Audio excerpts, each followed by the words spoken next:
to the MMA Roadshow, episode number 303. My name is John Morgan. Cold coffee is not with me, but back under great demand, of course. The people have said we must have it's hot tea, making the journey to Fight Island once again. We can't say award nominated anymore because the awards have happened. And that's why I'm glad you've had me on this platform today, John. We need to stop the steal, guys, okay? We need to get there. I demand a recount. Let's count these votes again. I won. Recount them. You know what? Listen. By a lot. As far as I'm concerned, you were still from the World MMA Award nominated, the Mac Life. I mean, yes, it's an award that already happened. Yep. It's an award that neither one of us took home. We both left losers that night, empty-handed. Runners up.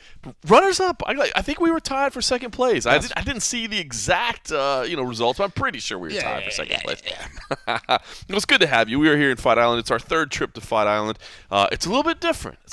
I want to say, first of all, I feel really bad for the newbies that are here for the first time. The young Mike Bond is one of them. He's over grinding in his room right now. That sounds terrible. He's working really hard right now. And also grinding.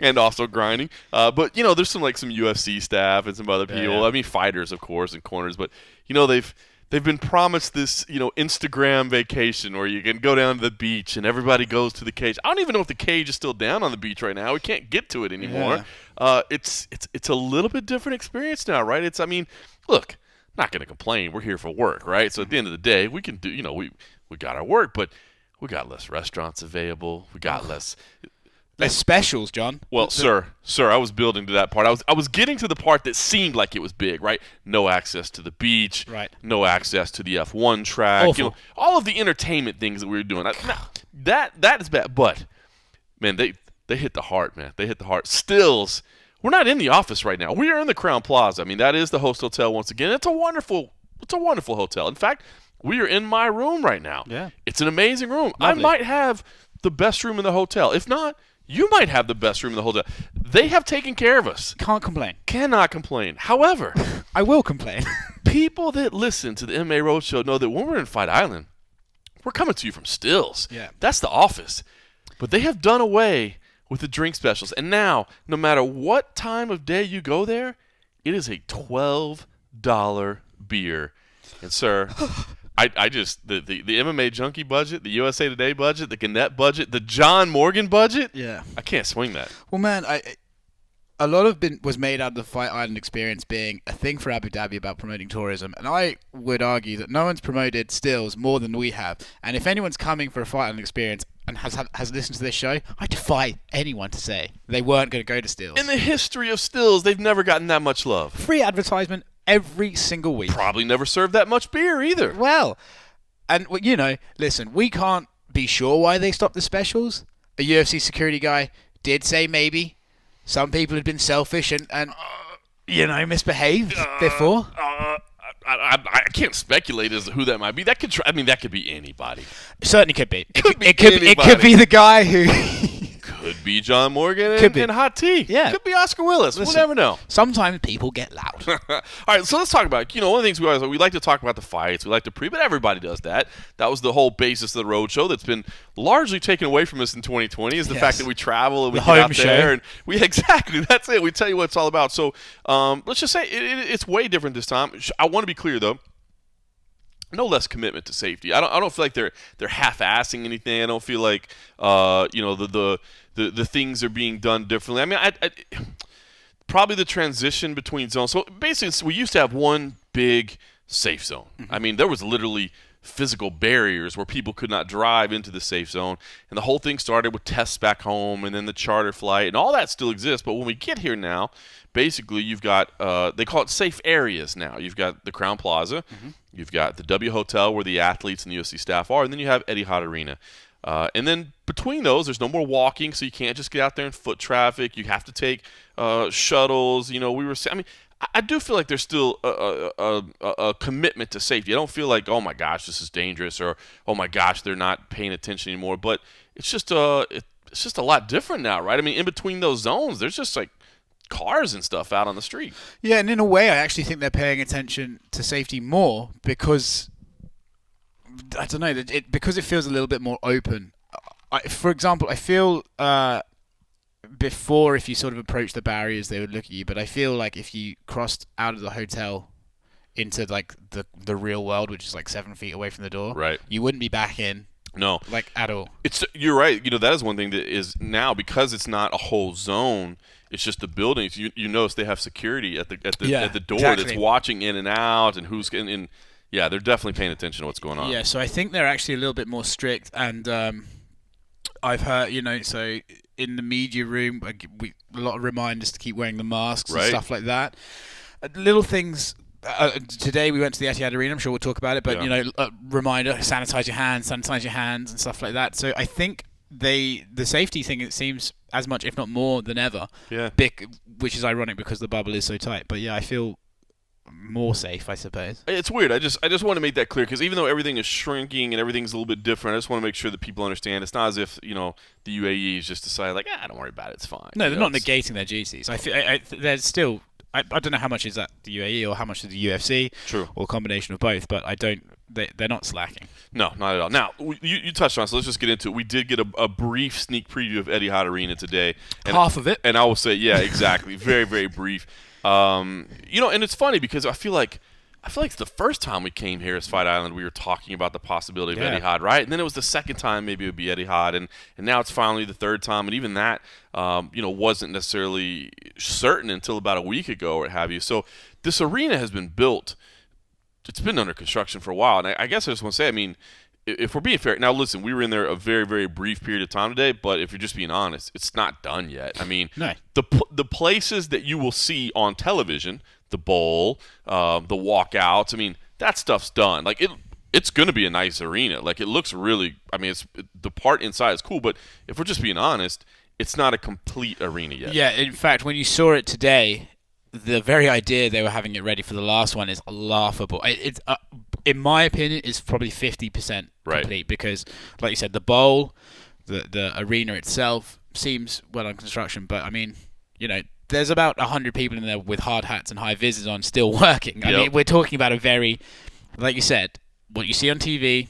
It's going to look nice. It's going. In fact, I think it will be a very nice arena once completed. It looks very. They've got luxury suites in there. It's they're building the concourses out. They're doing all that. I don't think there's going to be a bad seat in the house. It looks like very nice sort of sloped seating, so you can have a good view and stuff like that. It's shaped like an amphitheater as well, so it's like a U around the pitch, whatever the fuck's going to be. And it's kind of cool though that we've got this. I mean, permanent structure, right? To know, because I mean, as Dana White continues to say, like, look, Abu Dhabi's playing in our plans for a while, whether it's Fight Island or. I just can't. But when you saw it today, John, it's fucking ridiculous. They thought like last time Khabib was going to be in there. That was what makes me wonder, because again, on TV it's going to look fantastic, and we know now 2,000 fans. We could see by the way that plexiglass was being installed to keep fans. So there's going to be some kind of physical barrier. I still don't know if there's going to be fans on the floor or not. I mean, I'm not sure. I think there are going to be people on the floor, but not necessarily fans who are able to purchase a ticket. Yes. Those will be the VIPs that were also in the Flash Forum last time. From what I can gather, it's going to be an assembly of people on the floor. It's going to be a nice arena, but if we're being 100% honest, it's not completely done yet. It's going to get there, but I will say this: I don't think the broadcasts are going to be able to tell any of that at all, because the part that you can see on TV is going to be nice. The plexiglass thing is interesting, though, right? Is that going to stifle the sound? That's what I'm curious about as well, too. And that's why I wonder if there's going to be people on the floor. So as we walked in there today, and again, it was just in through. It's a construction zone, right? We were wearing hard hats. We were wearing the high vis vests, like you said, and we were basically told, "Don't stop moving. Yes, keep going. Do not stop and take pictures. Do not stop and take video." A couple people snuck in a little social media shot here and there, but we didn't get a chance to really study and inspect it. But it did seem like you got the lower bowl. And then there's plexiglass that it kind of reminded me of a hockey rink, right? Where there's but instead of being like the boards and then the glass, it was literally just plexiglass that was probably 6 feet, 7 feet tall, something like that. I mean, that's why I wondered if there was going to be people on the floor, because that's clearly blocking those people there. But like you said, what kind of sound? The more we talk about it, I suspect that the people listening to it, you probably won't get a shot of the fans, because if you know Dana and he's running the production, keep it nice and dark. I think because also not just plexiglass. When we were walking up by the seats, I could see like a green tick for where you could sit, right? And then there's like 4 or 5 seats until the next one. You know, it's very yeah. They were like marking the floor. I could see that too. Where it's like very socially distant. So I think on TV it's going to look. If Dana's like concern is I don't want a half-filled arena, it's going to look like a very sparse crowd, right? And I think on TV it actually probably won't look that nice. And I think if Dana's worried about the optics and the spectacle, you probably might want to steer clear of that. And I don't see it. Kind of interesting about that. That is such an interesting dynamic, and I think it's important to notice because I saw a lot of people going, "Oh, Dana had to go back on what he said." I saw that too. That was weird. It's key to remember. He always said from the beginning, and maybe it's just one of those things that it wasn't a big news item, but we just heard him talk on. He always said, "I will allow them to do anything they want. They have been a great partner to me. They can do whatever they want." So I don't know. I just, not that I'm defending anything. Like I'm not, but I saw people going like, "Oh, the UFC had to cave on this one." They were always pretty clear. We're going to let Abu Dhabi do whatever they want to do. I'm interested to see how it comes out. I'm interested to see how it's done. And look, we've seen the safety protocol that's in place. It seems like that's going to be extensive as well. You got to have the rapid test in place. There's all these things. They've got a ton of rules. It's not like you can just buy a ticket and walk in. You have to have a test taken within 48 hours. Right. And if you don't show your result on the night of, you don't get a refund. They just tell you to fuck off. That's crazy, right? It's not their fault, but it is. Why? Can you imagine, like, if you just, for whatever reason, you just weren't informed? You bought a package deal. That's what I'm saying. You just weren't informed and you didn't know, and you're like, dude, I'm going, like, and then you show up and they're like, sorry, bro, you're out. Like, oh. And it's not like, so I heard that they originally in the package deal, testing was included. Right. And then they're like, fuck them. No, you got to get your We might be able to get a few refunds out, like maybe get a few new seats. But. Well, let's be honest. I think most of the people that have purchased tickets is probably not going to be too bothered by the. The funny thing is, I know a few people who got tickets from Ireland and the UK. Really? I know a few people. Yeah, they were not that expensive. Wow. The most expensive ticket was a diamond ticket, which is good marketing for Dustin. But I think it was, like only $1,500 dollars. Which that's definitely not a lot. That's not that expensive for a McGregor fight. Not for a Conor McGregor fight. If that was in Madison Square Garden, you're looking $5,000 for a decent seat. Even T-Mobile these days is probably $2,500. And we're talking like you're one of 2,000 as well. That's a unique experience they could charge, especially for the people in this region. Yeah, they could bump up that, and they kept it low. In fact, maybe that's part of Dana's thing where he's like, look, fuck it, we'll have 2,000 fans, but like just get real fans. Get some real people in here. Yeah. It's interesting. All right, we'll get into all that in a second. We'll talk about the card itself. I did want to ask a little bit about you, right? Because it's funny. Here we are. We're already talking about Conor McGregor, right? And how can you not? You come into this 3-fight series, and there's no question that we're looking ahead to Conor McGregor. But what I guess I wanted to ask from your point of view is, again, there's no question that that's the marquee matchup. That's the marquee name. He's the biggest name in the history of sport. But, man, for you right now, what's the energy like for you? Because here's what I wonder. Right now, everybody's focused on 257. The thing about 257, you still have a lot of work to do on the ground in terms of UFC on ABC 1, in terms of UFC on ESPN 20. But I know you've got to be excited too, right? This is, of course, everybody gets excited about Conor McGregor fight, but this is, let's just say, it's your boss. So that it's there's a little bit more tie-in or whatever. So are you able to push that off to the back a little bit and think about these other two cards, or are you like all 257 right now? as the lid of Proper 12 is popped off there. Well, that's just describing my energy, right? Oh, fuck, that was a big pull. Yeah, look, man, I can't deny my priorities, and it's not just like it's what's expected of me and my role here. It's like, if Paul Felder's in front of me, he's going to get asked about fucking Conor McGregor, right? Because that's the sort of stuff that my site would like me to, of course, to report on. For the listeners, John is being a very professional man, not commenting on perhaps my stress levels throughout the day today, which I appreciate, and we won't go into too much. Well, I will say, yeah, you had, first of all, you had to leave. Our Wi-Fi is not the greatest here. No. Of course, you were getting an exclusive interview with Conor McGregor, and you had to go to another hotel to do that. Then you've got to turn that whole thing around while we've got other activities going on. And look, yeah, trying to do it on the bus as we're like clinging to the last second of Wi-Fi. And I'm like, hit publish. But I did notice the stress level as you were trying to get things done today. So I just wondered. A lot of pacing, yeah. And so I appreciate that, and I appreciate not necessarily going into detail as to how bad it was. But yeah, it's a Conor McGregor card for me comes with a lot of pros and a lot of cons. I'll go back to the this one's a bit weird because of COVID and all that sort of stuff. But I'll go back to the Cerrone fight last year in January. Right. I got an exclusive with Dana White 1-on-1, first time ever. I got an exclusive with Kavanaugh, first time ever. Roddy, first time ever. Conor, first time ever. And then Tyson Fury randomly. Wow. That's crazy. I don't remember that. Yeah, that was a good week for me. Yeah. You know, not bad. So to get that good career for some people. No, not too bad. So to get that sort of access is obviously immensely satisfying, rewarding. You're talking, and you know, if we're being candid, like as a young person, as a person trying to get into this career and make something of themselves, it's a great opportunity to get yourself out there. So that's the massive pluses of it. The negatives of it are like you're dealing with the stakes are very high. Yeah. Biggest star in the sport. You know, and maybe for people like Ariel, I'm sure Ariel probably feels it too and stuff like that, who's been doing this for so long yourself. But Ariel and Conor will do an interview probably every time. Right. And maybe Ariel feels a bit more confident in his stuff. Me and Conor have only started doing interviews together. And there's always a feeling for me that if I fuck this up and I don't get my website this interview, like that's so bad. And so the stakes always feel like so... I mean, you probably even saw me today. John was like working in the room while I was waiting for this interview. I'm just sitting there in silence, just staring at the laptop screen, like, any minute now. Yeah, and I never thought about that. Like, I mean, obviously, a Conor McGregor interview is a big interview for anybody, right? I mean, it's a big interview for any website, any outlet, anything, whatever.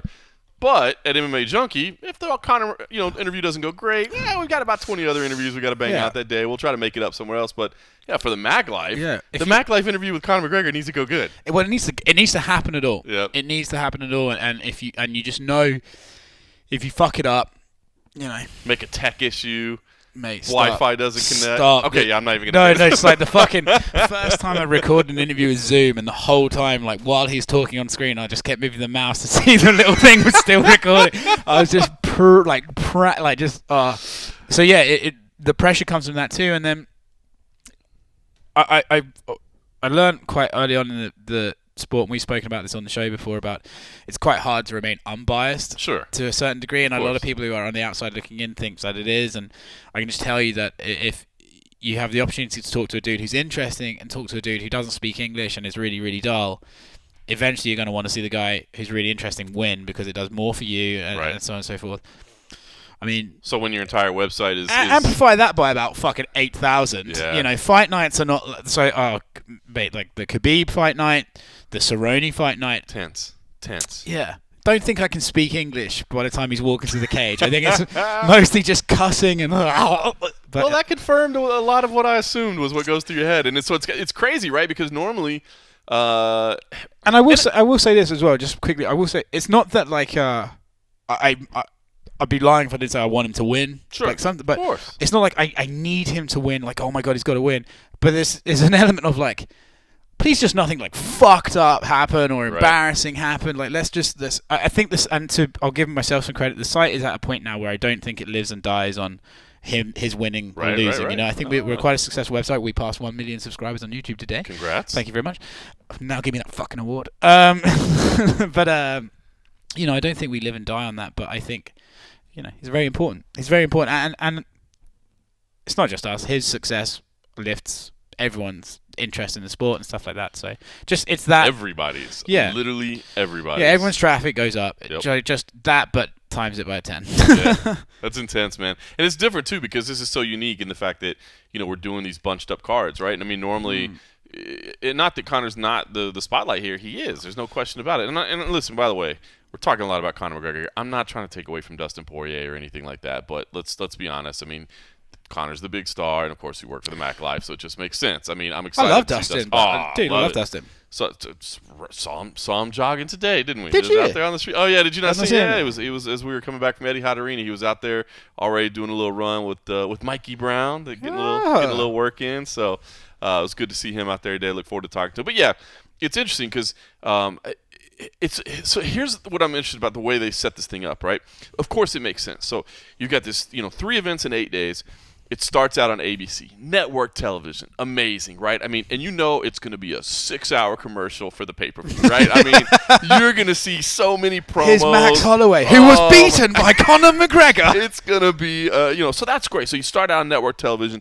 Then you go on the Wednesday to ESPN, right? I mean, not network television, but one of the biggest cable networks there is, of course, the premier sports destination, blah, blah, all leading into the $69.99 pay-per-view where they would like you to sign up for.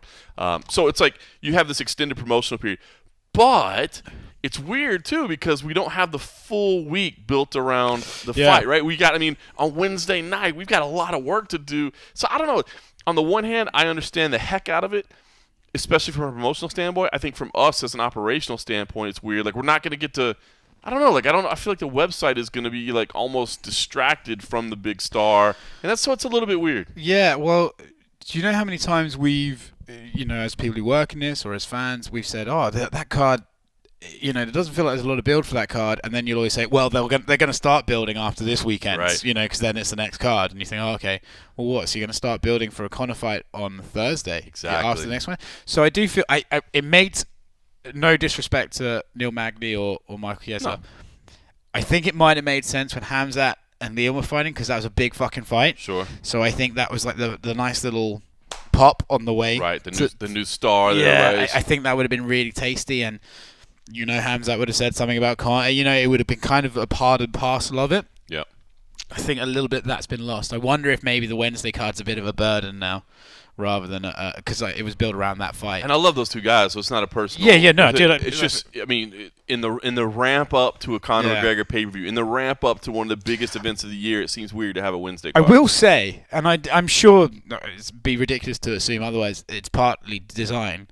They do manage to wrangle about as many storylines attached to McGregor as they can when he's fighting. So you got Holloway, you got Poirier, you got Hamzat, who's been having a bit of beef. Yeah. Khabib happens to be in town. It's just how that works out. It's just always like little. What a bunch of coincidences. Yeah. That's funny. All right, well, listen, before we get into the card this week, we will talk about UFC on ABC 1, which I think is pretty cool. But you mentioned, last year around this time, getting your first one-on-one with Dana White. Well, you got another one this week. We'll talk about yours, but I don't have the rights to yours. So we'll play the conversation that I had. You and I both, it was fun, actually. You and I, we thought we were in kind of a media block of it turns out it was just me and you. Oh, mate. It's good to be the king, isn't it, John? It's good to be the king. Yeah, it was funny, man. We thought we were like, we'll show up and there'll be like 10 people. We're like, oh, no, just the two of us. So we both had a chance to get one-on-ones with UFC President Dana White, and I'll play mine since I don't have the audio rights to the Mac Life's work, but then we'll talk about it all. So here is my conversation with Dana White.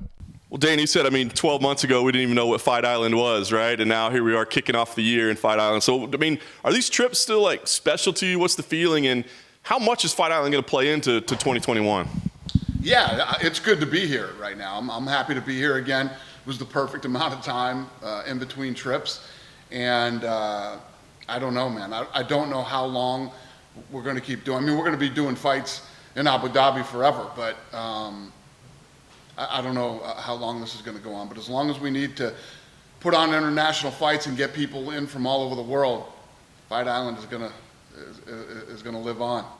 Do you have a guess right now? I know everything's unpredictable. Do you have a guess like how many times we'll be out here, how many cards will be held here in 2021? I have no idea yet. I'm just taking this thing fight by fight. Last time we talked, we did the 5-week stint here. I didn't know when we were going to come back, but what made sense was the end of January, and here we are. Nice. Limited fans in the building, right? I know you said you want to wait, but you had always said Abu Dhabi, you let them do what they want because they're great partners. What's your feeling as we're going into this? Are you excited to have fans there? Are you nervous at all about, how it'll work operationally? What's your feeling on it? Nah, if you notice what we've been doing at the Apex and here is I made sure that we always ran an in-house show at the fights so those guys stayed on their game and, no, this is going to be a show just like any other show. Yeah. I prefer to have the place sold out and have that real energy, but, these guys wanted to do it, so we're doing it. Is there any chance that, come these fight nights, you hear the roar of the crowd and, it adds something to maybe you go, you know what, maybe something's better than nothing? You might be right. That might happen, yeah. Maybe that will happen. Nice. 3 shows. First one's on ABC, right? Back on network television. Tell me, it hasn't had a lot of fanfare, right? It wasn't like press conferences and things like that, but is this a big moment to be back on network television? Yeah, I'm excited about it. And obviously, listen, if you look at what we've accomplished over the last several months, it's a big deal. And the one thing that you can count on with sports right now is the UFC. So for ABC to say, hey, we want you to come on the network and put on an event. It feels good. I'm happy about it. Right now, we only know one event, but it would seem to make sense. I mean, obviously, it's a big partnership. I mean, are we going to see more of the UFC on ABC, or is this a test run, so to speak? I don't know. They wanted us to throw this on ABC, and we're going to do it. So, yeah, we'll go out. I think, it's always, when you're on television, no matter where you are, it's about the main event. And I couldn't be happier. Couldn't be a better main event to be on ABC than Holloway and Kattar. So yeah. I'm happy about it. I was going to ask you about that fight. I mean, we know what it means for Calvin Kattar, right? I mean, this guy's on their way up, and he wants to prove he belongs to the elite. I wonder what you think of Max Holloway, right? I mean, he's had a couple losses, a couple setbacks. I mean, is this, I don't want to say a must-win or a make or break, but do you feel like this is one of those kind of crossroads fights in his career where he tries to stay, he's still in the elite status? Well, you got to look. I mean, he believes, and other people believe that he won the last title fight. So, the guy's had a couple losses against the guy who is the world champion right now and was the #1 contender. So it's not like the guy has lost, like he's slowing down or whatever. He's still one of the baddest dudes in the world, and I expect that fight to be insane. Yeah, no question. It's going to be fun. It's meaningful in the title picture. Volkanovski, Ortega, is that still the plan right now for the title fight in that division, and do we have a date on that yet? Don't have a date. Don't have a date. Yeah. That's still the plan, right? Yeah. Fair enough. I want to ask you about the co-main as well, Matt Brown and Carlos Condit, right? That was a fight that kind of got moved around a little bit. But a co-main on network television, I got the logic there. Is that just like a fight that there's no way it can suck at all? So you said this has got to be on network television? Yeah, and I don't see that one going 3 full rounds either.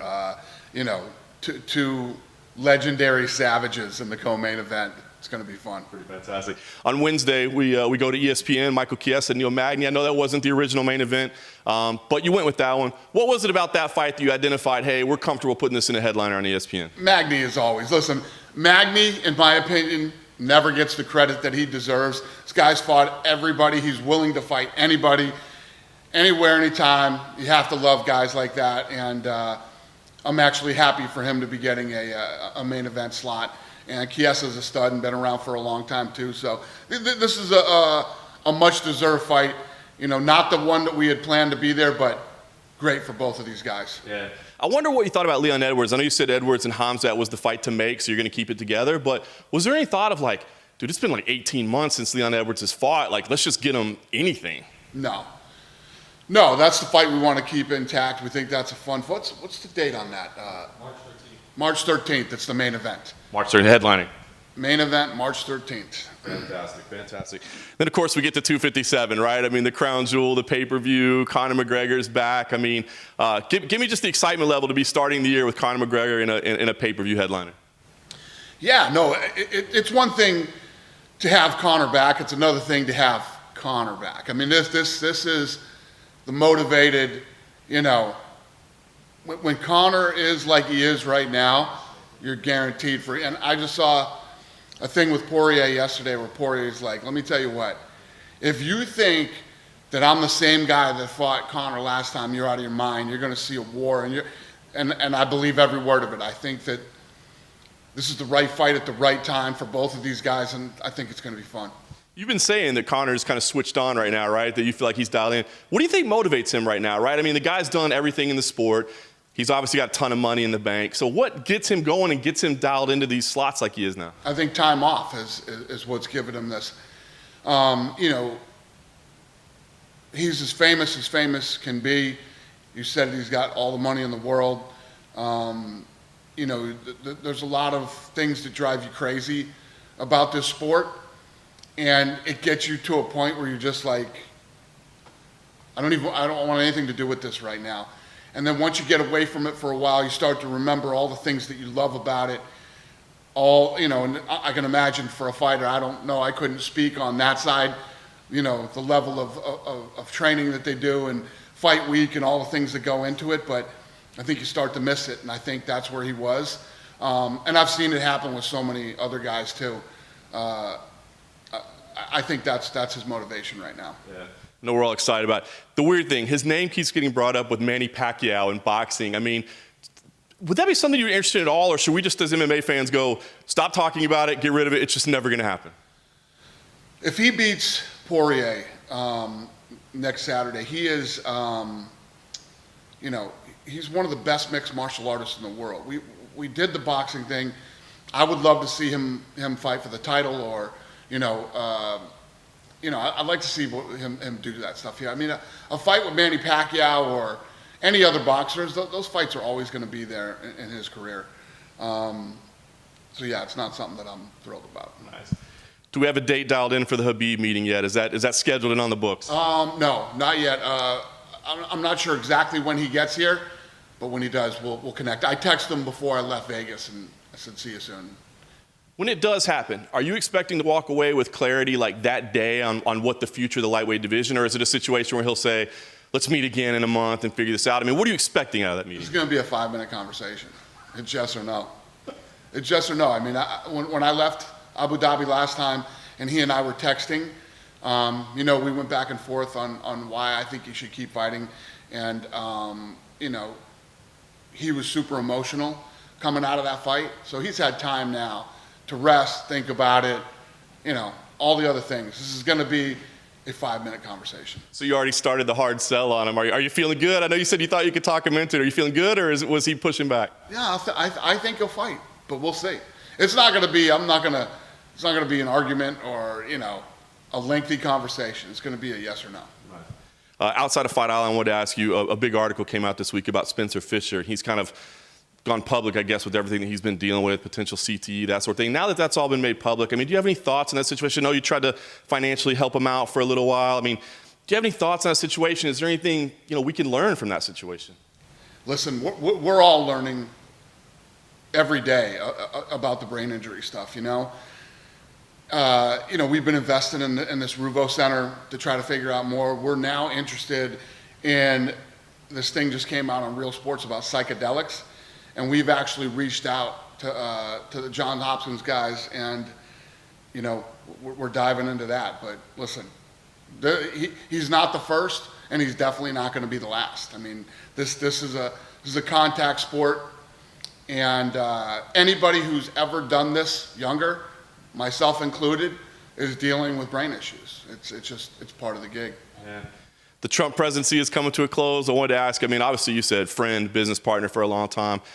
Being how divisive the whole situation was, do you wish maybe you hadn't got involved in the political side of things at all? I mean, it's just a crazy scene. Do you wish you would have steered clear of that at all? Listen, I'm not a political person as it is, but, I've been friends with this guy for 20 years. Yeah. Last thing. 2020 was a crazy year. You said one of the most trying, but you got through it. It was a successful year. Talk to me about 2021. Can you envision the future at all? What do you see? Tease us a little bit on what we can see. You're always saying stay tuned. We're going to blow your mind. What are we going to see in 2021? Yeah, we're working on some cool stuff. I mean, every year I say to you guys, we're going to take this to another level, this year included. So, we're working on some interesting stuff. Hopefully, midsummer maybe and early fall, we'll drop a bomb on everybody. Oh, come on, you got to do more than that. You'll see. You'll see. I could tell you I'd announce it, but, we got to get it done first. Yeah. Last thing for me, I did want to ask. I was intrigued by you telling Brett Okamoto that maybe Zhang Weili would fight in China, right? So, while you said you're focused on Fight Island, you're focused on Vegas, you are starting to explore the possibility of other sites around the world? Yeah, places that will open. I will go. I will be the first. I promise you that. We know it. So any of these places that start to open, whether it's a Florida or a Texas, and I mean really open, I'll be there.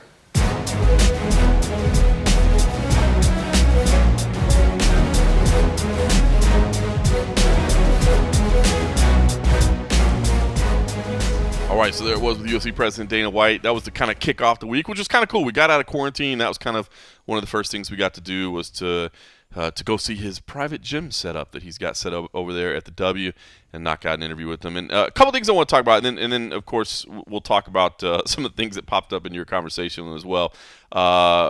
First thing was that I really tried to get him to, I don't want to say necessarily commit, but at least give a little prediction, and he wouldn't at all, which I guess is totally fair, as to how many times we'll be back to Abu Dhabi in 2021. I guess it's totally fair. How many times did he tell us in 2020, like, I don't even know what's going on with my own business. How am I supposed to predict anything?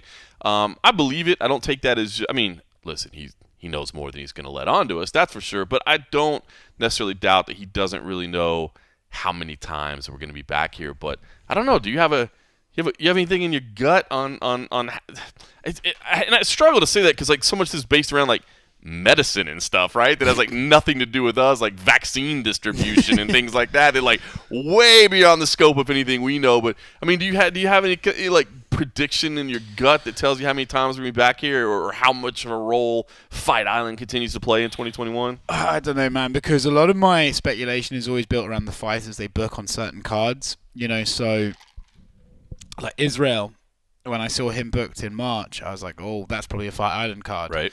But then the more it gets stacked up, you see with like Vegas, okay, Yep. that's probably Vegas then. So that I don't know about that. But then Volkanovski, I think, is in March as well. I mean, there's rumors of 2 pay-per-views. Right. Rumors. But if Volkanovski's fighting one, then I would probably assume that was here. So I don't know. I think we're going to be back here sporadically. I mean, it feels like we're going to come back here 4 weeks on, 3 months off, 4 weeks on, 3 months off. I feel like that's the way it's going to work. Yep. But Dana did say in a interview with Brett that they were looking at Asia for a fight with Wiley and stuff like that. It's almost like a bit of a mind fuck to think that I would rather. I'm kind of like, it is what it is with Abu Dhabi now. I understand the Fight Island experience, as it were.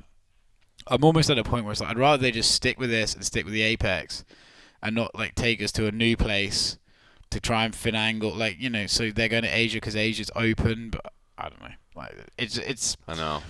I'm not like someone who thinks the world is ending because of COVID, but I'm still someone who is at least like, well, stay the fuck away from it. Yeah, trying to stay away from it, yeah, right? you know, I don't really want to get sick, that's all. I just don't feel like being in bed for 2 weeks. So, I don't know how I feel about, like, just like, he said, oh, we're knocking on the tires of some really, like, Florida. Well, I don't want to go to Florida at the moment, thank you very much. So can we not do that? And Asia and stuff like, you know. So, I would feel comfortable with the sort of 4 weeks on here, 3 months off. That seems like a routine I could, you know. I'm thinking we're at least doing like late March, early April, and I bet we come back in the summer sometime. And then if you think about it, that would kind of. I think July will be here. I agree. Because they love an international fight week. Yep. They weren't able to do it this time, mostly because all the Brits kept coming over here and fucking everything up. But they want to do an international fight week. By July, Abu Dhabi will be open. Right. You know, I bet by the next time we come here, they'll try and tell the UFC don't do a bubble. I bet you. So whether that happens or not, I don't know. But by July, I think we're doing July here. That's why I think we'll be back I think we'll be back late spring and then summer for sure. Mm-hmm. We'll see. That's pure guess, pure speculation. But I am curious to see how much. I mean, we know Abu Dhabi's, and to be clear, Abu Dhabi is going to be. I mean, they already had a 5-year partnership in place. Yeah. You know, there's probably been some deals worked behind the scenes. Hell, it might be 10 years at this point. You know what I mean? Like, there's no way you go this heavy in a commitment for a short period of time and then don't. I would say don't build on I don't know if it's in writing, but I imagine both sides are like, well, let's just fucking do this until we feel like not doing it. You know. Completely agree. I don't think I'm breaking any like crazy but they own a bit, right? Some part of Abu Dhabi owns a bit of the UFC. They reinvested it, as I recall. Yeah. So do they not just get to tell them like, well, we own this much percent of you, so and we want this that much percent of the calendar here? Oh man, we'll see. We'll see how it plays out. There's no question. It's been incredibly valuable to the UFC. I also think as well. Remember what we had we got to chat with Dana about the Khabib stats and Facebook stuff and stuff like that. The way he was talking about Fight Island and stuff like that, I personally believe they could reach a point where they make it a yearly thing, like a Fight Island block, probably Saturday, Wednesday, Saturday, of decent fights to rival International Fight Week. So they get all the Europeans to come here, 100%. the Octagon on the beach, all that stuff. Yep. I believe that they'll try and make that like an annual thing. I think so too. It won't be just like we come here and do one Saturday night. No, I think it's like a thing. It'll be Saturday, Wednesday, Saturday, and that's where we go. That's where we're headed. Completely agree. It's crazy, right? I mean, like we talk about the history. And I don't want it.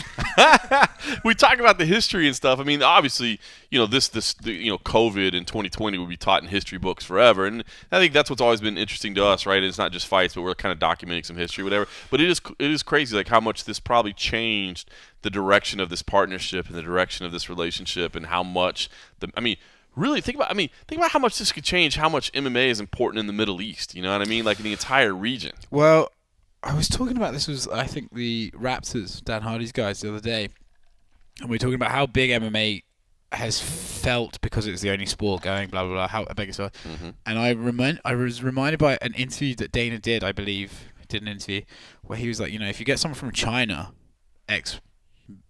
many people that live there, like India is still a completely untapped, and there's millions, like maybe billions, billions in India.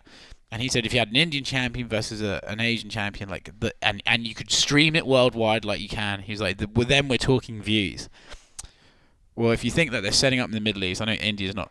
Is it in the Middle East? Does it count? No, it's not. It's East Asia. It's East Asia. Excuse my ignorance. I should know. I'm British and Indian. Anyway, sorry, but yeah, I think the UFC love to set up like pillars of strength around in regions. So they set up one in Europe, they set up one in North America, and they sometimes it's harder than I think. But I think they've probably. You remember how you used to say Canada was like MMA's home for a while? Right. I think for at least the next 5 years, the Middle East will be home to MMA. Almost. I know that Dane is being a little facetious when he says the new fight capital of the world. Of course, that's bravado, right? Yeah, that's it's hyperbole. It's hyperbole.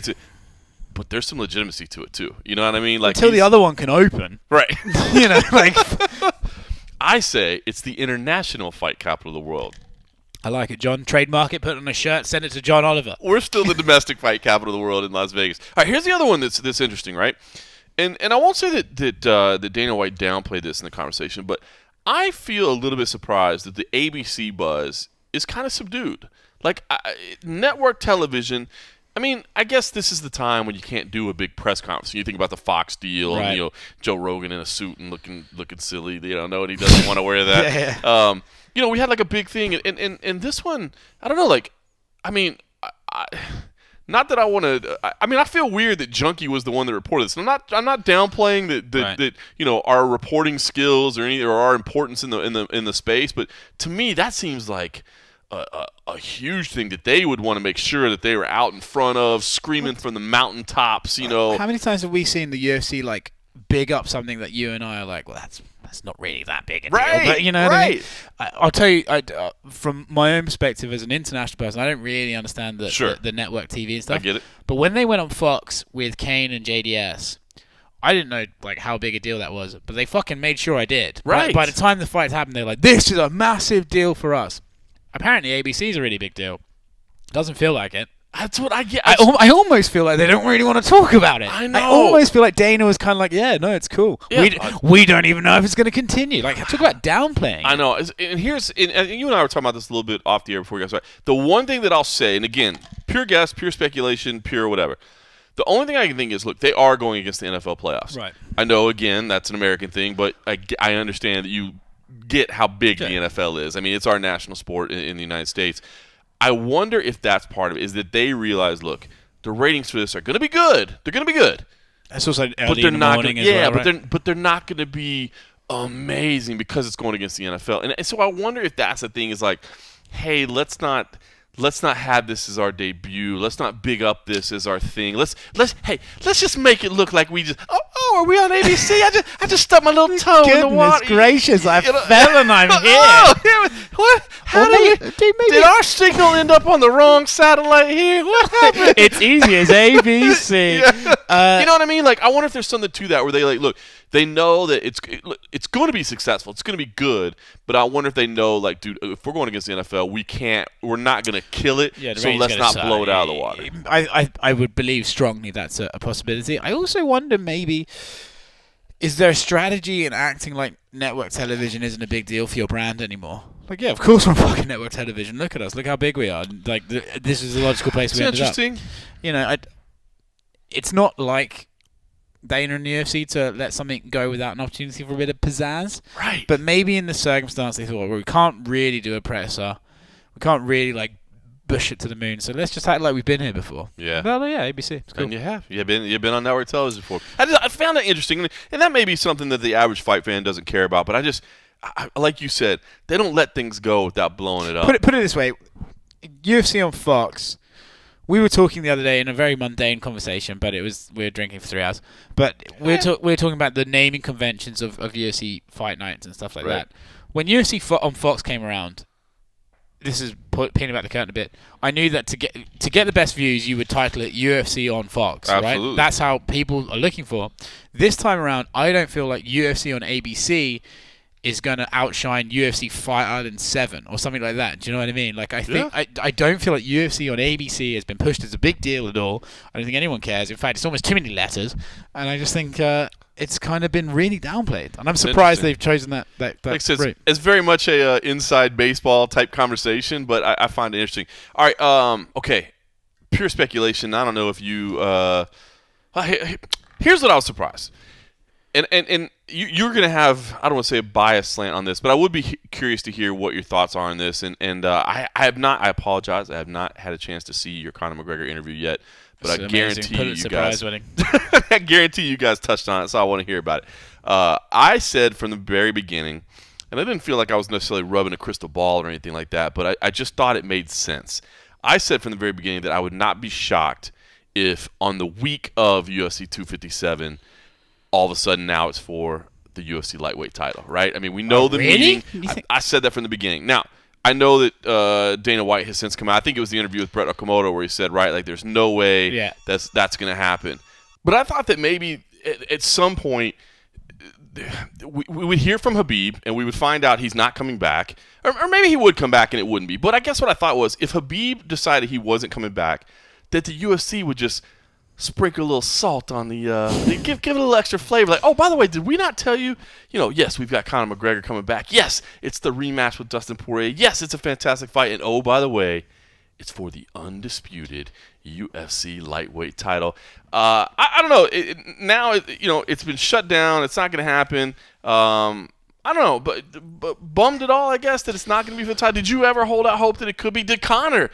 I mean, I guess Conor probably always thought it would be nice, right, if I could walk back in and get my belt. Actually, to be fair to Conor, in the interview I did with him today, which I recommend watching, it's on YouTube, Mac Time, he said... If you're not one of the 1 million subscribers, all you have to do is just click on that button right there. But he said...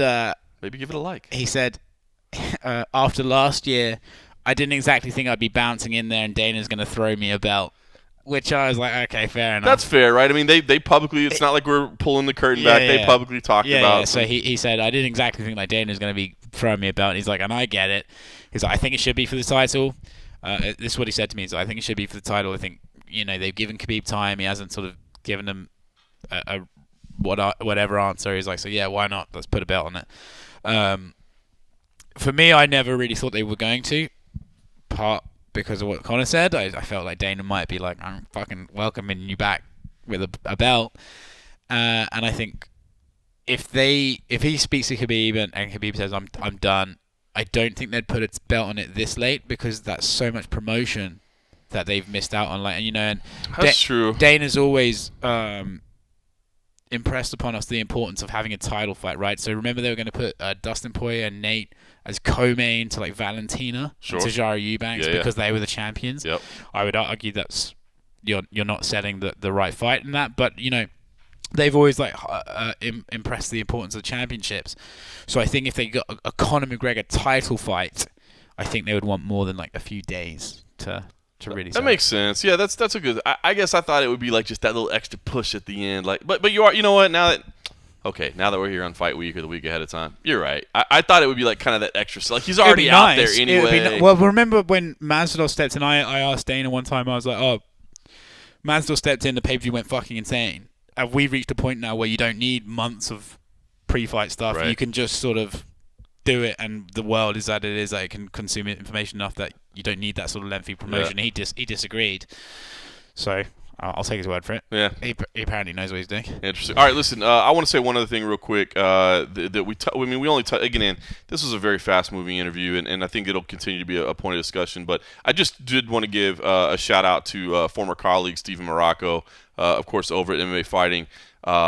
The Spencer Fisher story that he put out this week is intense, and it's really, really good. And I'm sure at this point, if you're listening to this podcast, you know enough about MMA, you're probably aware of this. If you're not, search it out on MMA Fighting. That'll be the last time you ever hear me recommend you go to MMA Fighting for a story. But no, I believe it's the cost of being king. I believe is how they entitled it. So I'm sure if you Google it that way, you'll be able to find it.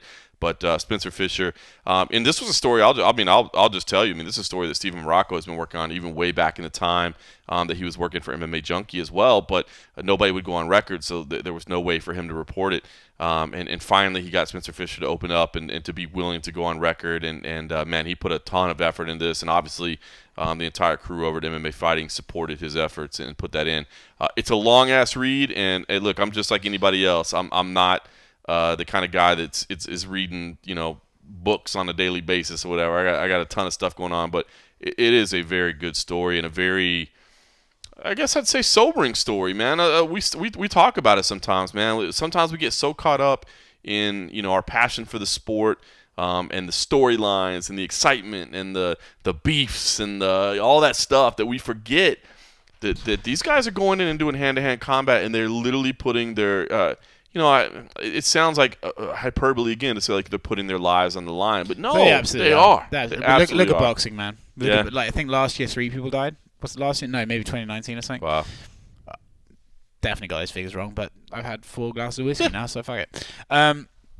They are putting their lives on the line, and I think we, as conscious as we think we are of the dangers of this sport, I'm sure in 10 years we'll be looking back at now and be like, oh, we thought we knew anything then. Right. Now we're only reaching a point now where the public consensus is it's not the knockouts that fuck you up, it's the sparring that fucks you up. Right. We're only just got there. And listen, the sport's 25 years old. And I think that story, the Spencer Fisher story, I think shared a lot of that. They talk about the gym wars he went through, man, and that is a huge part of it. And boy, I tell you what, I mean, we had conversations with a couple of fighters. Now, we've only seen one card where the fighters, we haven't got to the other. But a lot of them talked about that, right? I mean, it seemed like most fighters, especially the older ones like Matt Brown, Carlos Condit, they read the story, they were aware of the story. Matt Brown was very interesting about it. Matt Brown was very, very intriguing. And, it's not just the older fighters, there's certain type of fighters as well, right? Like Matt Brown and Carlos, they've been through some fucking wars, man. And it's kind of catch-22. Were they able to go through those wars because they went through those wars in the gym? It's not about, this is a real bit of a tangent. Muhammad Ali supposedly used to let sparring partners beat the shit out of him because he believed that if you got beaten up in training, your body would become accustomed. I didn't know that. Yeah, he used to let sparring partners beat up on him because he felt that your body would become accustomed to being beaten up, so you'd become tougher. I don't believe physically that's the case, but I would imagine there's something mentally to the fact that if I can get beaten up in training, I can get beaten up in this fight. I believe that to be the case. So maybe these guys having wars in training probably helped their career, probably shorten their lives. Yeah, I mean, it does seem like everybody's moving forward. I mean, everything that I hear now. But how great was it that Matt Brown and Carlos Condit both talked about the importance of coaches, right? Of coaches looking out for people, right? Of having your fighter's best interest at heart, because I think they realize as those type of warriors that, hey, we're not going to look out for ourselves. You know what I mean? Like, we're not going to make the most intelligent decisions.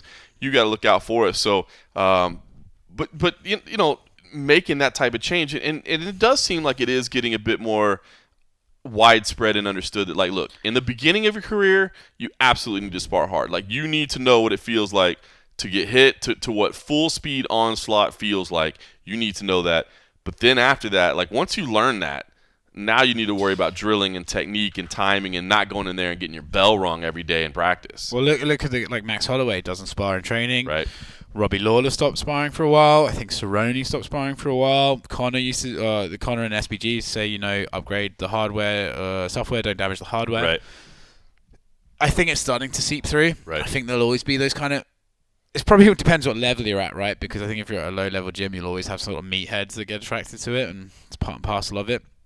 And look, I think even if you train smarter than anyone in the world, you don't get into MMA and get out freely, Well, listen. Even fucking GSP is like, I don't know where I am for 30 minutes at a time. I know that, Dana's and again, this was a fast-moving interview. We didn't spend a lot of time on it, but Dana's comments, I did see a lot of slack where people are like, Dana just says, well, this is part of the fight game. But Matt Brown and Carlos Condit said the same thing. Well, that's amazing. And they said, look, you don't get into this and think that you're not getting out of it, like, with something. I think it sounds like callous. It sounds like we don't care. It sounds like, we're dismissing it as like, well, such is life.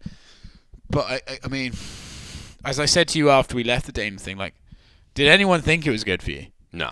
Did anyone think, like, I'm going to go get punched in the head a lot, and then I'm going to learn pi, Right. like 10 figures of it. Right. I'm going to be able to rattle off math. Like, I understand why. I mean, and again, I can't take myself back to the 70s or 80s or anything like. But I kind of understand why, like, even football players, but like hockey players, soccer players, like, I kind of understand why they didn't realize that there was problems. But prize fighting, like, well, especially like so, MMA is obviously comes from boxing and other stuff, but boxing, dude. Punch drunk is an expression in the dictionary for people who get hit in the head a lot. Yeah. Well, I mean, the scientific name was pugilistic dementia for CTE, right? Pugilistic dementia. Guess what? It's not good for you. And and if anything, rather than criticize Dana for sort of sounding blasé about it, and rather than criticizing the sport, I would rather take this opportunity to feel fucking awful for Spencer and but even more his loved ones who have to be around him and deal with it. I would rather use this as a learning curve. All you pieces of shit who tweet fighters who lose, oh, you're a fucking pussy and stuff like that. This is what they risk. And half of them don't even make it anywhere. So how about we show them a bit more respect, that the fact that they're being able to put themselves at risk for a feeling of, like, they want to do this. No one gets into MMA because they're like, I'm going to make a fucking shit ton. They get into it because they have an outlet and they want to pursue it. So instead of, let's use this as a way to damage sport, let's use this as an opportunity to realize that we're dealing with incredibly, they might not all be smart, they might not all be like wise, but they're all brave. So let's take this as a learning opportunity to realize that we're dealing with phenomenal athletes and people, and stop criticizing them and just realize, like, fuck, man, these guys are giving us their life. It's well said. That's well said, man. It really is. Dude, I mean, it may sound silly, but that disrespect that you see sometimes, I think people forget about what they really are putting on the line. And I think that's well said. Now that's from our point of view, or at least from the fan point of view. From the fighter point of view, look, I'm being 100% honest. I've been covering the sport for a long time. I am not bullish on the idea, or not the idea. I'm not bullish on the possibility of fighter organization happening. I've seen it start and stop and fail. Yeah, I've seen it start and stop and fail to me, but hopefully maybe this is a topic that can get people to think about it a little bit more. You know what I mean? If there was something that could be done to take, because look, and I don't care what you think about Dana White, what you think about the UFC. Dude, I'm sorry, but no company on earth is going to lay out what is going to be millions and millions and millions of dollars to talk about, taking care of people post-career, unless their hand is forced a little bit. No, there is no company out there. I mean, dude, look at like the billions that Amazon is raking in right now. Like, if there's a company that could change the world in a heartbeat, and not, are they doing? I mean, I know they are doing some things. I'm not trying to say they're not doing anything, but you know what I mean? Like, fuck Bezos. Right? But you know what I'm saying? Like, nobody's out there just you know what? I just feel like we need to just lay out billions for this. No, they need to get together somehow. One of our peers and colleagues said something, I cannot remember. It might have been Ben Folks. I don't know. Maybe I'm giving him too much credit. I don't know. Someone said, if you're able to sign a fighter's likeness and rights in perpetuity, you should probably pay them insurance for the equal amount of time. I thought that's a fair deal. If you want to use them in video games for 10 years after they've retired, I feel like you should have to at least cover them for some stuff. Not like, look, that's not a bad idea. Like, as long as I'm making money, as long as I can sell your likeness right. If I'm making money off you, I got to cover you in some way. Yeah. That seems to me like a very fair transaction. Covering your medical insurance. I'm not saying I'm covering every medical expense. Yeah, I'm not saying like if you break your leg skateboarding. Right. Probably not. But I'm carrying you for insurance. If you're showing signs like this Spencer is of serious degenerative brain disease, and I don't want this sort of like bullshit, like we're going to send you to a doctor and he's going to be like, well, there's no conclusive evidence. Like, if you got punched in the fucking head a lot, we'll just agree that that's probably a bit of a factor.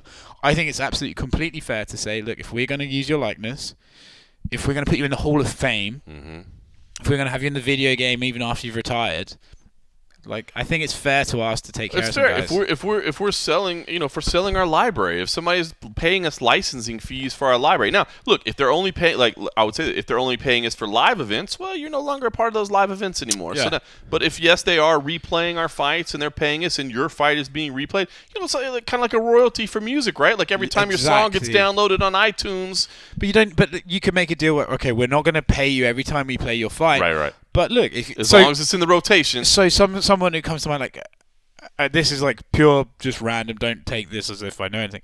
Don Fry. Right. How many times do you think his fight with Takayama, even though it's over in Pride, but still they do own Pride now, so it's still technically a UFC fight. But like, how many times have they played that? Oh, ad nauseum. And how many times do you reckon the 3,000 punches he took in that fight probably fucked him up a little bit? Right. There you go. Something to that. Do you know what I mean? That's not a bad idea. I'm not even one of these like not irrational. It's a fair thing, and I understand it. But I'm not one of these people who's like, you have to pay them more. Whatever. I think fighters should get paid more, but I'm not one of these people who can't see the logistics of a business and how that plays out. But I think this is an area like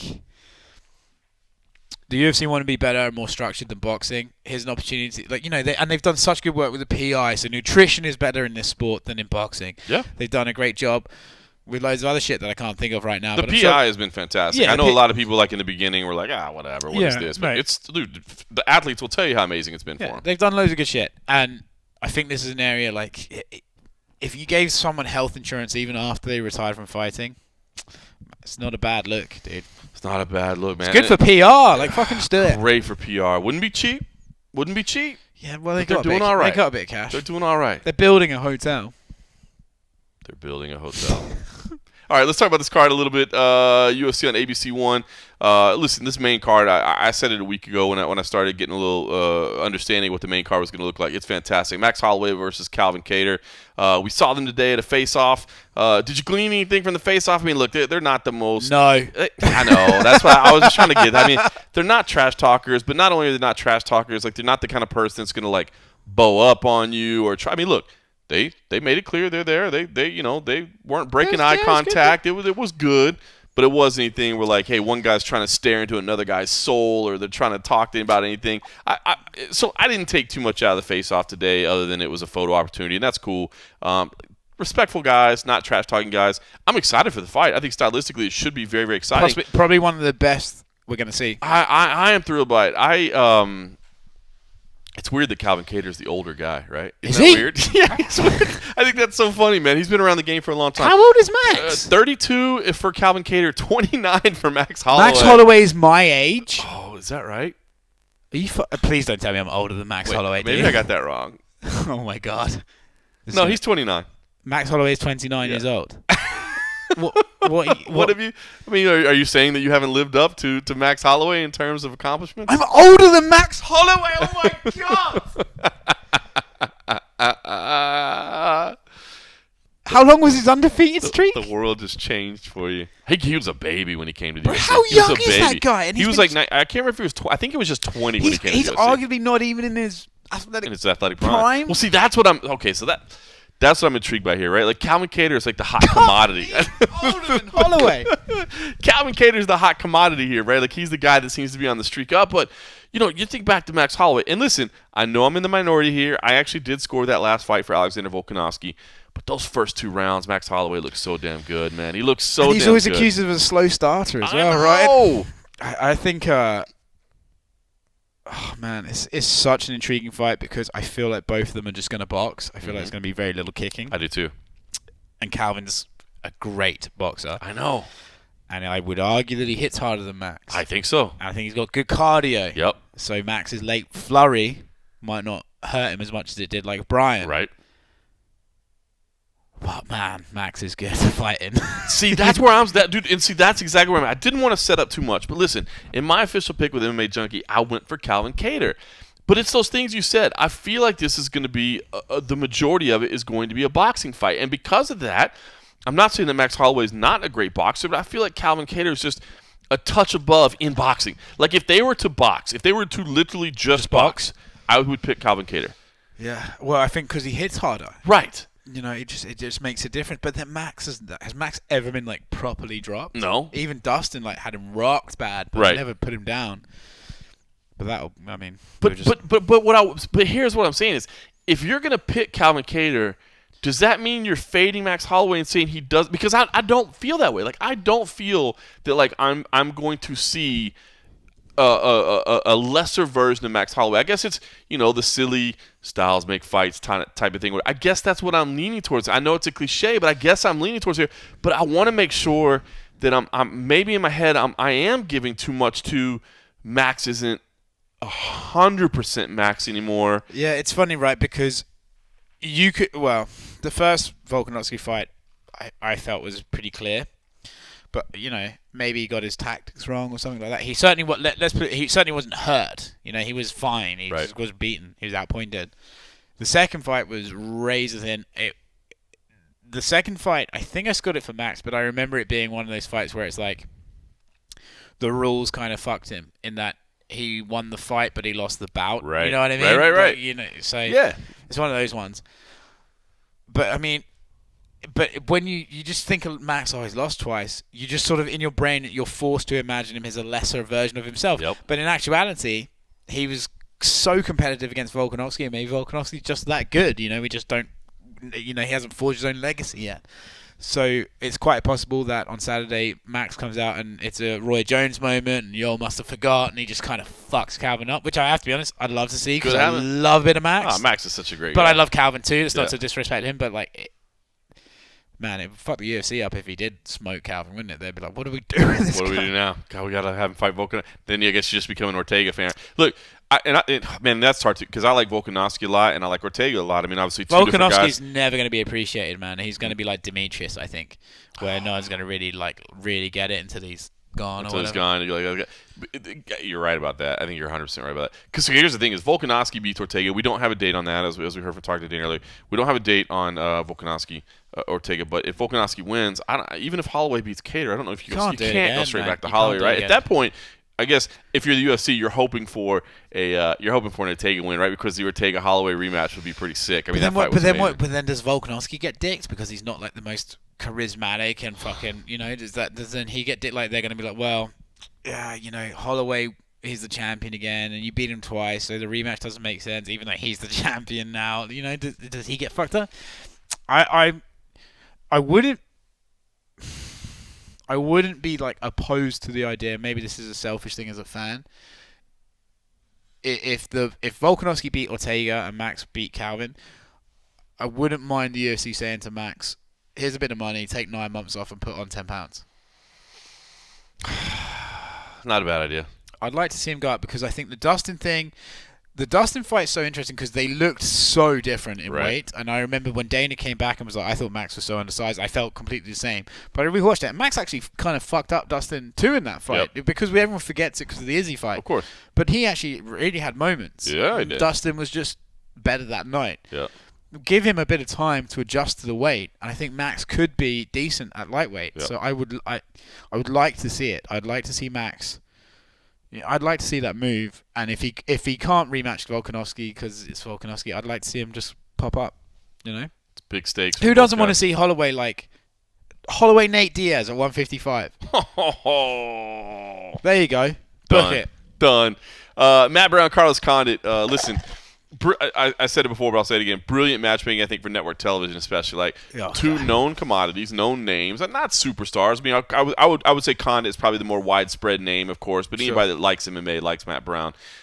Two guys that are going to bring it. And by the way, two guys who, as we spoke to this week, Matt Brown kind of teased that, hey, maybe this will be my last fight. I don't think he was really saying it necessarily was. I think he basically said, I've been thinking about it a lot lately. I think about it every time I fight. But he did kind of seem, hey, man, maybe this could be it. Meanwhile, Carlos Condit said this is the last fight on my contract. So, I mean, a lot at stake here.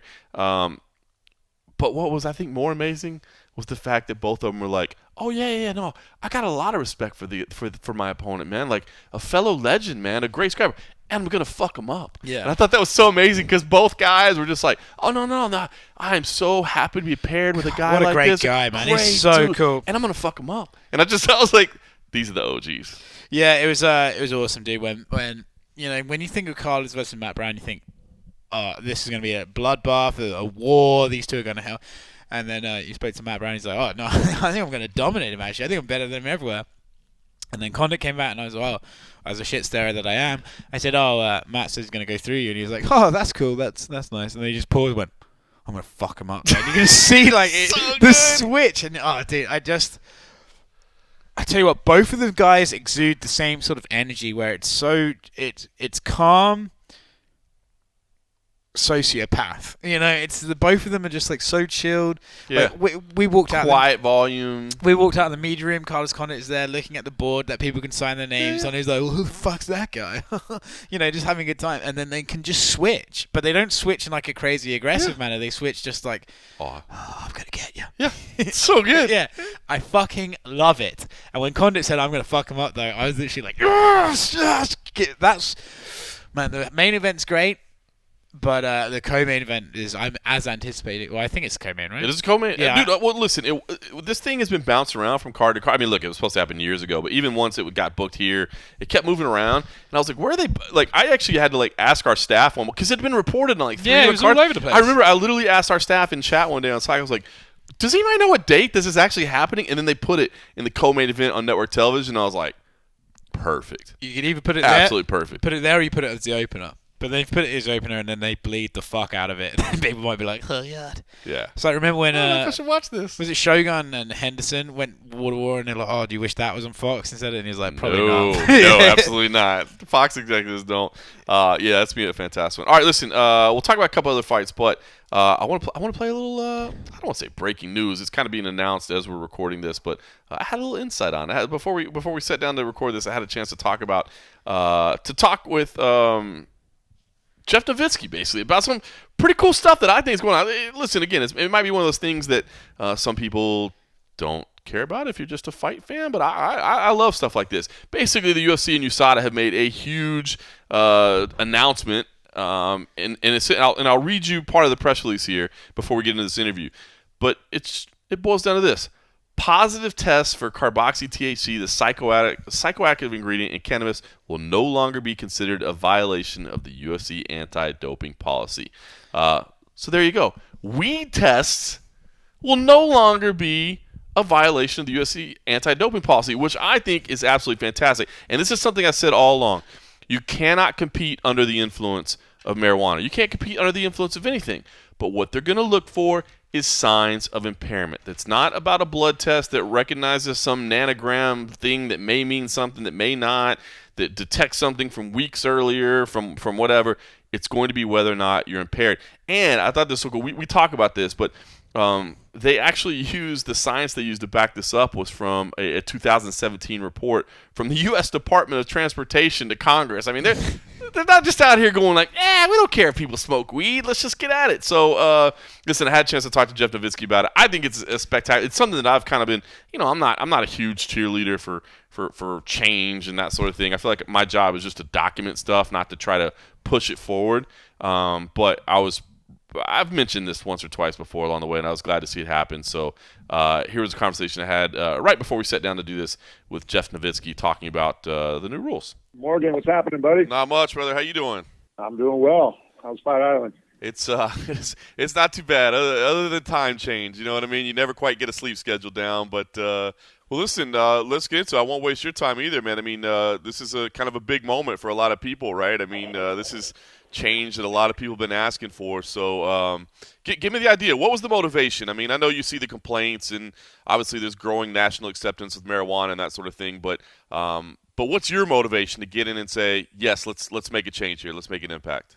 Yeah, I mean, absolutely. There's one motivation. It's fairness to athletes. And this came on my radar as soon as I got here because that was right in the middle of Nick Diaz and Nevada's attempts to basically ban him for life for a marijuana test when, he had a couple tests that night. I forget what the exact details were that were under the threshold and then one way over. And then right away, I'm like, there's something going on with these levels here that may not, correlate exactly to what we're really concerned about, and that's impairment. Right. So, I think that combined with what's happened over this last year, all these last-minute ads because of the COVID era, and all these fighters testing positive, and me talking to them telling me, look, I stopped when I signed the contract on Tuesday or Wednesday.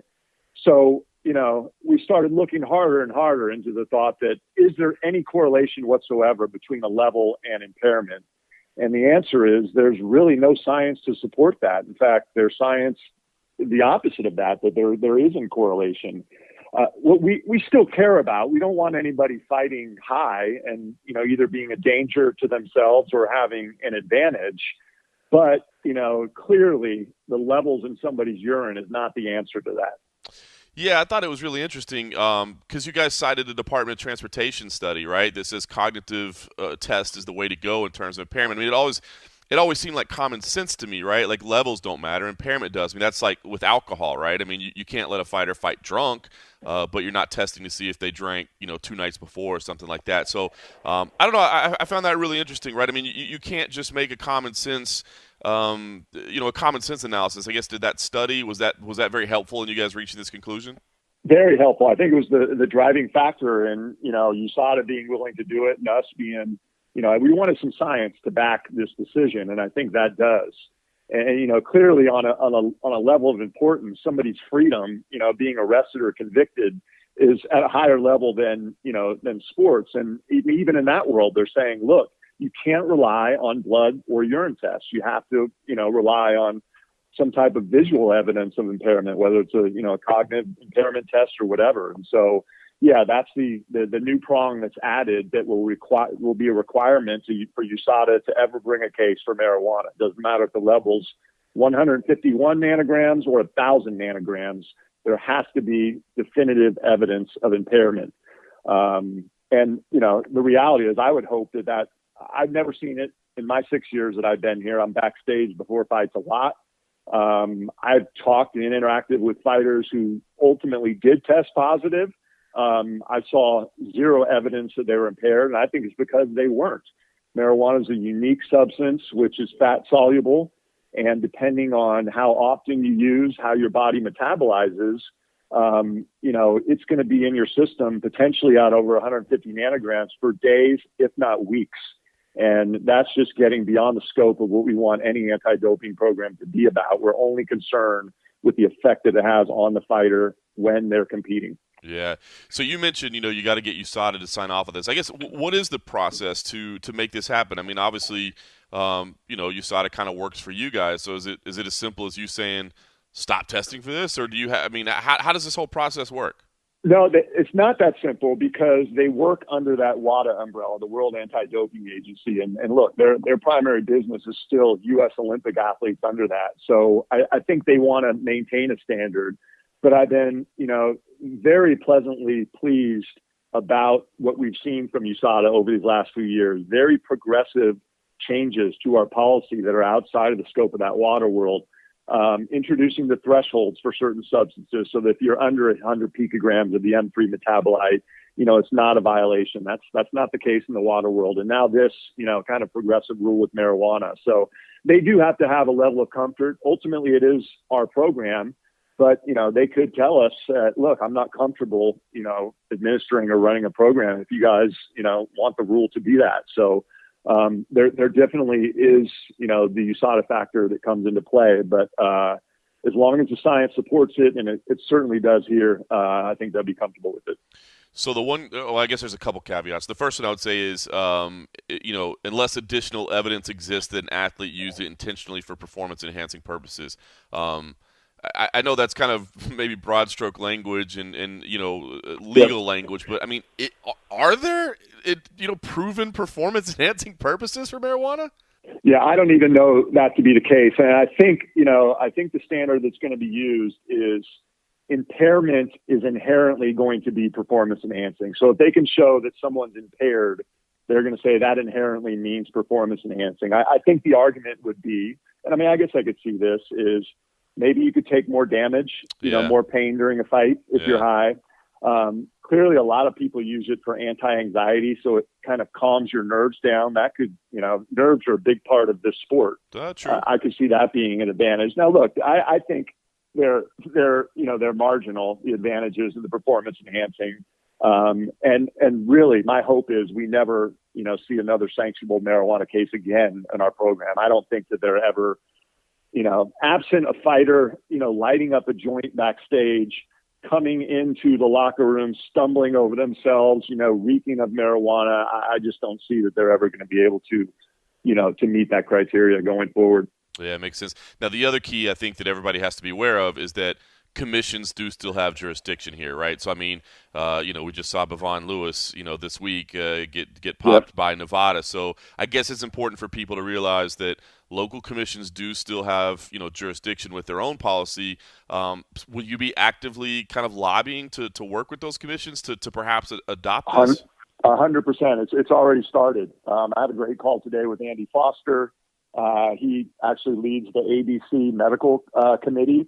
And he showed interest in putting it before them. He thinks that they can get a recommendation to adapt this by them. But yeah, especially the major commissions, we've already begun that process. We've already shared, the science data, that DOT report, our thinking behind it. So yeah, on one hand, I really want to temper everybody's excitement over this because you're right. You're still dealing with, we're going to be fighting in Nevada for most of our fights this year. Right. And Nevada still, maintains that 150 nanogram. So to temper that, but look, we've got to set an example and make a first step. And I think we've done that here. And, I hope that the receptiveness and, positive, feelings about this, maybe put a little bit of pressure on these commissions to change their rules. Yeah, it'll probably garner a few less headlines, but you added another accredited certification agency. I guess I just wanted to get you to talk about that. I mean, I think some people don't understand. I mean, there's literally a roadmap of what you can take and what you can't take, right? So what's the importance of adding another accredited agency? There is. So Informed Choice has over 400 certified and tested supplements. So when you put the 6 of those, companies together, you're talking in excess of 2,000 certified and tested supplements available throughout the world. Asta, one of them, they're Australia, New Zealand, Asia based. You have the Cologne list, which is European based, Informed Sport and Informed Choice all over the world. So yeah, that's definitely the right play as it comes to supplements, to have an approved line of supplements. But being that we're a global sport, we need to make sure these supplements were available all over the world. So Informed Choice helps add to that. They're kind of on a world platform, and they have additional 400 supplements that they certified.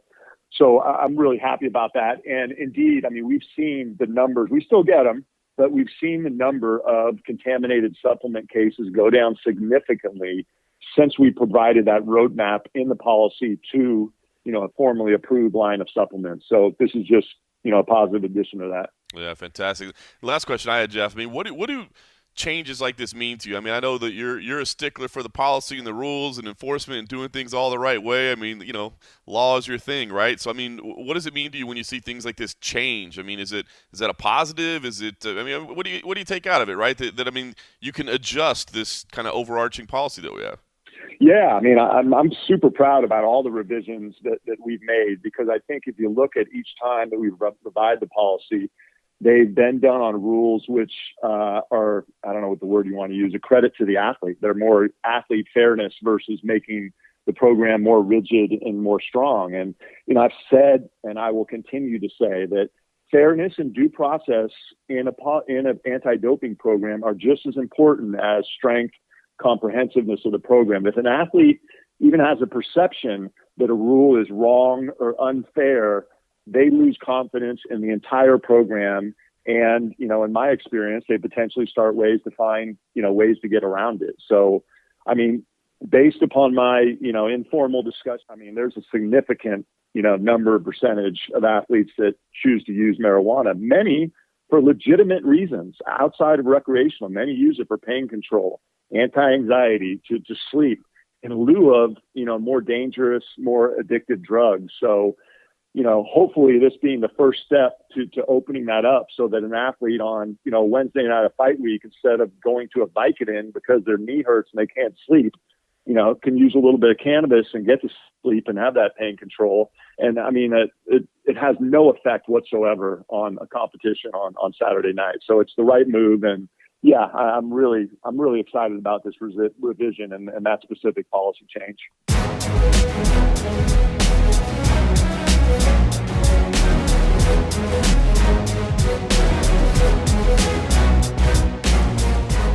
All right, so there's the man, Jeff Novitzky, talking about the changes. Listen, like I said, maybe some people don't care, but I think this is a great, just a great thing for fighters moving forward. I mean, listen, we know they use it for pain management. We know they use it for anxiety. I just don't see why it shouldn't be okay. Again, you shouldn't smoke weed in the locker room and go to the fight. Just like you shouldn't be drunk the night of a fight. That's impairment. But I'm often drunk the night of a fight. Well, that's a totally different situation, sir. That's a totally different situation. All right, hopefully people did find that a little bit interesting at least. Okay, listen, the rest of this main card is fantastic. I think the one that means the most, right, no question about it, is Santiago Ponzinibbio versus Li Jingliang. And I don't not that it doesn't mean something for Lee. It does. I mean, it's unfortunate he's coming off a loss after he has a fantastic run going. But Santiago Ponzinibbio, what the guy has dealt with over the last 2 years to get back to where he is, I think people have completely forgotten about how good this guy is. And, I mean, this is I don't know, can you have a coming out party if you've already – I don't want to say if you've already come out that time. You know what I mean? Can you have if you were already – I mean, this guy lost everything and he's trying to reestablish himself. I think this is a big moment for him. And to me, a fight that maybe people aren't given the love that needs to. Because, listen, Joaquin Buckley, the viral superstar, okay, that's amazing. They gave him a fight that I think they feel pretty comfortable. That should have been the James Krause fight. I'm sorry, it should have been the James Krause fight. Puna Soriano versus Duško Todorovic is a great fight. Two undefeated guys. It's no question what the UFC was trying to do here, right? They're trying to make an action-packed card. It's going to be. But I will say that fight between the Leech and between he's not Gente Boy anymore, right? He's the Argentine Dagger, I think I heard Anik talking about, or something like that. But anyway, Santiago Ponzinibbio, big one. What am I missing? I mean, that's the one that means something, right? The others everything. I think everything on this main card in the ABC is designed to just be like, let's have some fun. Casual fans tuning in, they're gonna love MMA. But that one, to me, if you weren't thinking about it, think about it. It's got some real meaning in terms of what the fight means itself. Yeah, man. I mean, like we were talking earlier about it's all the lead up to McGregor card and stuff like that, but this card, I think, has merit on its own. I really do. If you look down this card, there's a few names and certainly some fights that really stand out to me.